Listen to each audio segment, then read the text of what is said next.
Hey everybody, how's it going today? Ian back here with you, Entertainment Examiner. Hey, Deadpool 2 out in theaters now. Let's talk about this movie.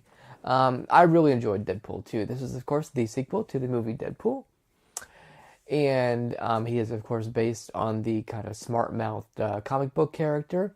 And the great thing about Deadpool is that he's in on the whole fact that he's in a superhero movie, and he kind of breaks the fourth wall by talking to the audience and sets up sequences, and he's kind of in on the whole movie thing. So that's what makes his character so, I think, fun and in some ways endearing, especially in this movie. Deadpool 2, of course, brings back Ryan Reynolds in a role I think he was born to play. After a tragedy early on in the film, we get a lot of depth about Deadpool, more than we did in the first film, as he sets out to help a young boy mutant, and he's trying to help the boy who is at some point in the film being chased by a villain named Cable, really well played by Josh Brolin. And throughout the movie, it just a lot of the other mutants that were introduced in the first film, and a new mutant named Domino, all join in to help Deadpool, Wade Wilson, in saving this young boy. I enjoyed Deadpool 2. I thought it was a lot of fun. I laughed a lot, and there's just so much well-written dialogue and so many great one-liners that it's really easy to get caught up in them, because they really come at you really fast.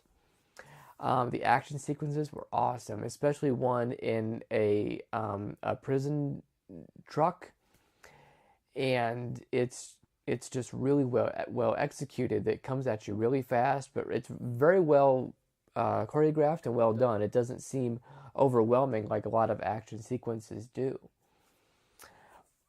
I think all the characters are really fun as we reunite with some from the original, and we meet some more in this one. Um, I don't want to say too much for those of you who haven't seen it yet. One of my favorite scenes is there's a scene where he gets a crew together, which shouldn't be a big surprise because that was revealed a bit in the trailer. Wade gets, along with T.J. Miller's character, gets a crew together, who he calls the X-Force, and at one point they all have to parachute down, and that's all I'm going to say. It's almost a parody on what those scenes usually are. It's not funny, but in some ways it is, because it takes that whole aspect in another direction. I also really like the dynamic between the young boy and Deadpool.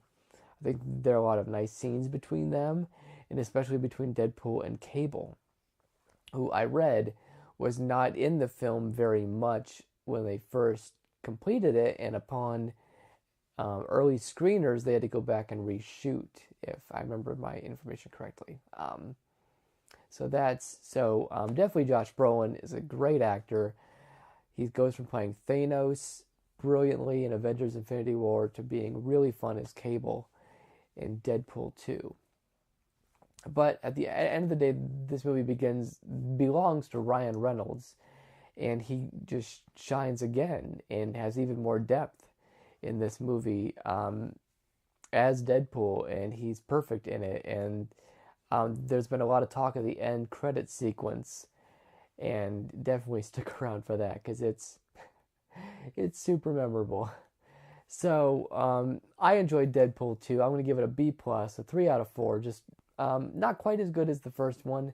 For me, I thought the movie started out a little unevenly, and then around about 20 minutes in, it started to kind of even out a little bit. But it took a while for me to get into it. So for that, it's not. I thought the first one was a lot more consistent in terms of beginning, middle, and end. So that's really my only complaint with it. But it's making a lot of money, and it's doing really well.